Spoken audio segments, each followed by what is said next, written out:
তওবা কাকে বলে, ঠিক আছে না, এটা আপনাদের সামনে একটু আলোচনা করি।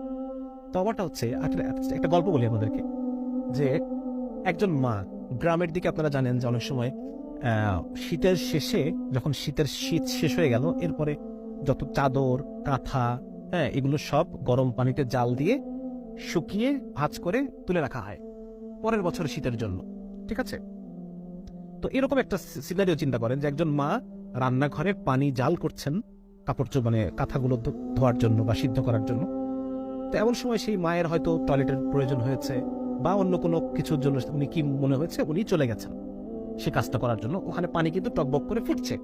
এমন সময় তার 2 বছর বয়সী বাচ্চা, সে টুকটুক করে হাঁটতে হাঁটতে হাঁটতে হাঁটতে এসে সেই গরম পানির মধ্যে পড়ে গেছে, পড়ে গিয়ে মরে সিদ্ধ হয়ে বাঁচতেছে, ঠিক আছে।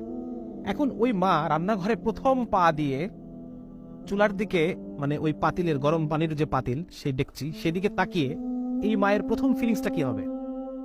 এই মায়ের প্রথম ফিলিংসটা কি হবে? হায় আমি কি করলাম, ঠিক না? এই মায়ের এই চুলার দিকে তাকিয়ে তার প্রথম যে ফিলিংস, হায় আমি কি করলাম, এটাকে বলে তওবা। দিস ইজ তওবা। হ্যাঁ, এই মা তার বাকি জীবনে যদি আরো 80 বছর বাঁচে, সে আর কোনোদিন ওই দরজা খোলা রেখে যাবে না। আল্লাহ তাআলা যদি এরপর তাকে আরো 100 সন্তানও দেন, ওই 100 সন্তানের ক্ষেত্রে সে আর কোনোদিন দরজা খোলা রেখে, গরম পানি চুলায় রেখে, রান্নাঘরের দরজা খুলে রেখে সে আর কখনো সেখান থেকে বের হবে না। বের হবে? হবে না। তাহলে এই যে অনুভূতি, হায় আমি কি করলাম, হায় আমি কি করলাম, হায় আমি কি করলাম, এই অনুভূতিটাকে বলে তওবা। এবং এই কাজ আমি আর জীবনে কখনো করবো না, ঠিক আছে না? এটা হচ্ছে তওবা। তো আমার এই তওবা, এই অনুভূতি, আমি যদি আল্লাহর সাথে, যতবার আমার গুনাহ হবে আমি আল্লাহর সাথে অনুভূতি করি, আল্লাহ তাআলা আমাকে মাফ করে দেবেন। এবং আলেমরাই কথা বলেন যে বান্দার মধ্যে এই তওবার অভ্যাস আছে, আল্লাহ তাআলা একটা সময় তাকে গুনাহ ছাড়িয়েই দেবেন ইনশাআল্লাহ তাআলা।